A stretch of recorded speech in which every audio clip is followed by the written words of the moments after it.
बाबा साहेब का जाना क्या सच में एक अंत था या फिर एक ऐसे नए युग की शुरुआत जिसकी लौ आज भी जल रही है? सुनो ध्यान से। जैसे ही पता चला कि बाबा साहेब का अंतिम संस्कार मुंबई में होगा, लोग रुक ही नहीं पाए। सभी जत्थों के जत्थों में निकल पड़े और हर रास्ता मानव सैलाब से भर गया। ट्रेनों में पैर रखने की भी जगह नहीं बची थी। कई लोग कह रहे थे आज हम अनाथ हो गए। महिलाएं सिर पीट रही थी, चेहरों को नोच रही थी और शोक इतना गहरा था कि अनेक लोग, खासकर महिलाएं, बेहोश होकर गिर पड़ी। समय के साथ जन सैलाब यूं उमड़ता गया कि सड़कों, गलियों और इमारतों तक हर जगह लोगों का महासागर दिखाई देने लगा। दादर स्टेशन से लेकर माटुंगा तक रास्ता पूरी तरह जाम हो गया। जब बाबा साहेब का पार्थिव शरीर राजगृह पहुंचा, लाखों लोग हाथ जोड़कर खड़े थे। कई अपने बच्चों को कंधों पर बिठाए हुए ताकि वे अंतिम दर्शन कर सके। विशाल जनसैलाब देखकर सुझाव आया कि अंतिम संस्कार शिवाजी पार्क में किया जाए, परंतु कांग्रेस सरकार और बीएमसी कमिश्नर ने अनुमति देने से स्पष्ट रूप से इनकार कर दिया। तब बाबा साहेब की सहयोगी CK बोले आगे आए और दादर चौपाटी के पास अपनी जमीन अंतिम संस्कार हेतु समर्पित कर दी।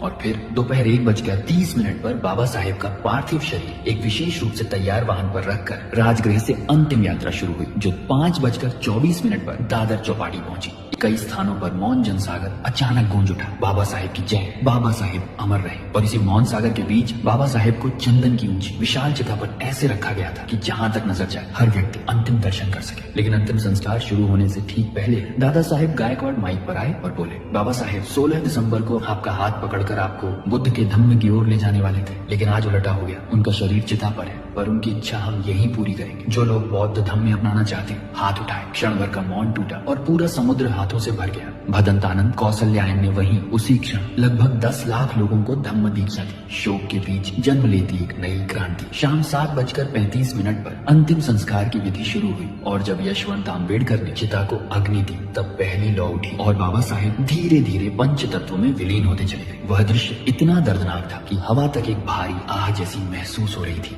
अगली सुबह 8 दिसंबर 1956 को दादर श्मशान से बाबा साहेब की अस्थियां यशवंत आम्बेडकर ने एकत्रित की और उस पवित्र क्षण में लगभग 3 लाख लोग मौन श्रद्धांजलि में खड़े थे। जो 6 दिसंबर को नहीं पहुंच पाए थे, वे आज पूरी विनम्रता से सिर झुकाए खड़े थे। वहीं भदंत आनंद कौशल्यायन ने त्रिशरण और 22 प्रतिज्ञाओं के साथ लगभग 1,50,000 लोगों को धम्म दीक्षा दी। बाबा साहेब की अस्थियां केसरिया वस्त्र में लिपटी हुई एक खुले वाहन में रखी गई और लगभग 3 लाख लोगों की अंतिम श्रद्धांजलि यात्रा 5 मील लंबा मार्ग तय करती हुई राजगृह पहुंची। तो वह दृश्य इतिहास में हमेशा के लिए दर्ज हो गया। सच्चाई यही है कि बाबा साहेब ने जिस धम्म के मार्ग पर हमें चलने का साहस दिया, उसे आगे ले जाना मेरी भी जिम्मेदारी है और आपकी भी। और यही है बाबा साहेब को दी जाने वाली असली श्रद्धांजलि। जय भीम।